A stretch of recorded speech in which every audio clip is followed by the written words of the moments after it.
Fala galera, nesse vídeo eu explicando sobre questões de dinheiro, certo?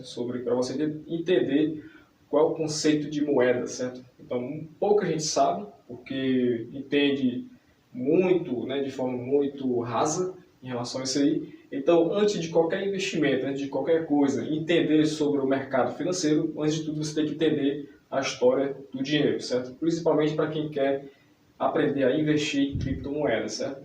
Então é o seguinte, antes de mais nada, para você entender a história da moeda, tudo se começa com a questão do escambo, certo? Onde as pessoas trocavam umas às outras com o que tinha, certo? Para oferecer. Como, por exemplo, alguém que oferecia, caçava peixe, e ele trocava esse peixe em troca de pão, certo? Então, normalmente aquele cara que quer trocar um peixe pelo pão, ele vai lá e faz o escambo diretamente com aquela pessoa.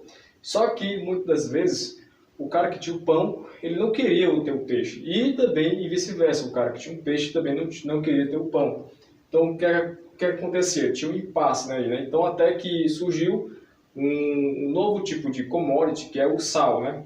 A partir do momento ali, eles conseguiam o sal, certo? Na medida que o outro queria o sal, eles conseguiam obter aquilo. Por exemplo, o cara que tinha um peixe que queria para obter o pão, e o cara do pão queria um sal, por exemplo, então o cara do peixe ia até um canto, conseguia esse sal e trocava como commodity, né? Como troca, beleza? Então eles conseguiam ter essa intermediação, certo? Entre esse tipo de commodity, essa troca, né? Depois a economia foi evoluindo até que chegou a questão, né, do ouro, né? O ouro, a prata, etc., o cobre e assim vai. Então o que aconteceu? O ouro, ele representou justamente o que uma moeda poderia ser. Ela é durável, divisível e tem oferta limitada. O que significa que ela não é perecível como um alimento, certo? Então eles começaram a perceber que o que é perecível não vai ser tão bom para ser trocado e começaram a trocar os escambos pelo commodity do ouro como forma de moeda, certo? Até que então ele se tornou uma unidade de conta, certo? E um meio de troca, que acabou se tornando também uma reserva de valor, por questões dessas características próprias do ouro, certo? Então, a principal forma que o ouro sobressaiu sobre todo esse tipo de história da moeda foi por conta desse modelo de reserva de valor, porque ele é não perecível e ele é durável, beleza? E ele consegue ser dividido em diversas partes, certo? Então tudo isso aí está relacionado por que o ouro até os dias de hoje ele é tão escasso e ao mesmo tempo tão valioso, certo? Ao ponto de todo mundo querer comprar ouro, ter ouro, certo? E etc. Então, desde então, começou a aparecer os bancos, né? Com a ideia de prestar serviço de custódia para quem tinha esses ouros, né? Esse tipo de ativo bem duradouro. Então, o que acontece? Quem tinha ouro começou a guardar nos bancos, certo? E os bancos começaram a emitir certificado em lastro em ouro, garantindo que aquela pessoa tem em depósito, certo, aquele ouro, aquela quantidade de ouro. Só que as pessoas já não estavam mais indo para o banco, chegou a um tempo em que elas não estavam indo para o banco para, quem sabe, pegar o seu ouro e comprar aquilo que tiver interesse. Não, eles estavam simplesmente pegando o certificado e trocando aquilo dali, certo? Com uma outra pessoa vendendo uma boiada de gado, por exemplo, e simplesmente colocando o papel à prova e a pessoa aceitando aquele papel à prova como se fosse uma garantia realmente que aquela pessoa que acreditava que aquilo ali era o ouro depositado no banco. Então o banco começou a perceber isso e começou a pensar, pô, as pessoas estão confiando em um papel lastro em ouro. Então começaram a produzir certos certificados além da conta. Foi a partir de que começou a surgir a ideia de papel moeda, certo? Eles começaram a ter essa ideia, só que eles começaram a emitir certificados além do que tinha em depósito em banco, em depósito em ouro, né?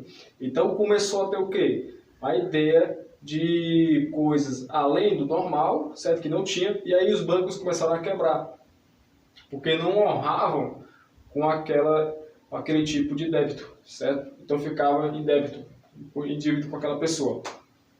Então o que acontece?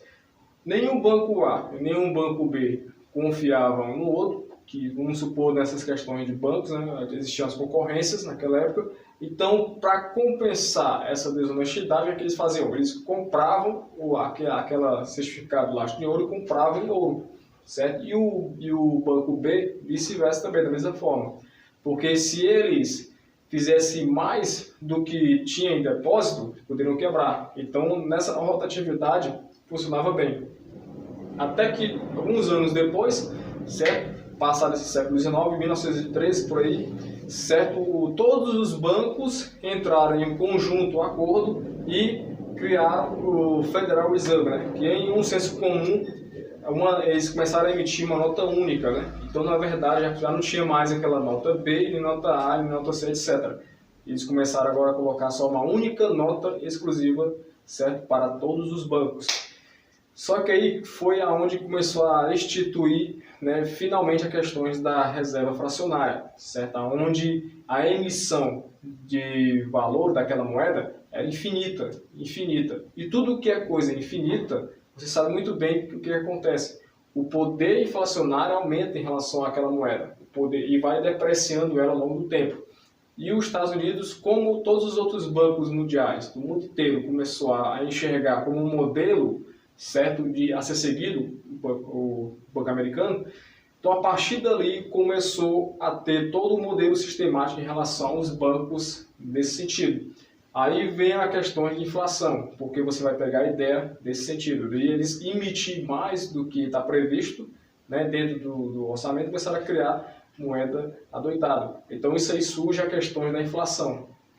Os próprios Estados Unidos, por exemplo, os Estados Unidos, desde a sua criação, desse ponto de vista até o tempo atual, teve mais de 2.500% de inflação. Então você vê que essa emissão, certo, não vem para ajudar, mas para prejudicar. Você pega o comparativo do ouro, o ouro é escasso, o ouro tem oferta limitada, ele não brota da terra, ele não se cria.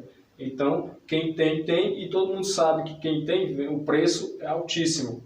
Ao contrário de que no sistema bancário, quando você emite notas demais, aquilo ali acaba sendo depreciativo, porque não tem valor. Começa a perder o poder de compra em relação a quem tem. Então você começa a entender essa relação de inflação e poder de compra a partir desse vídeo. Beleza? Espero ter entendido um pouquinho sobre essa questão monetária, certo? E se gostou, comente aqui embaixo. O que você achou do vídeo, dê seu like, compartilhe com seus amigos. Tamo junto, que é só o começo. E no outro vídeo a seguir, vai ser especificamente sobre a própria inflação, certo? Em relação ao entendimento de você começar a investir nas criptomoedas, que é deflacionária, ao contrário do sistema bancário do mundo inteiro. Beleza? Tamo junto, que é só o começo.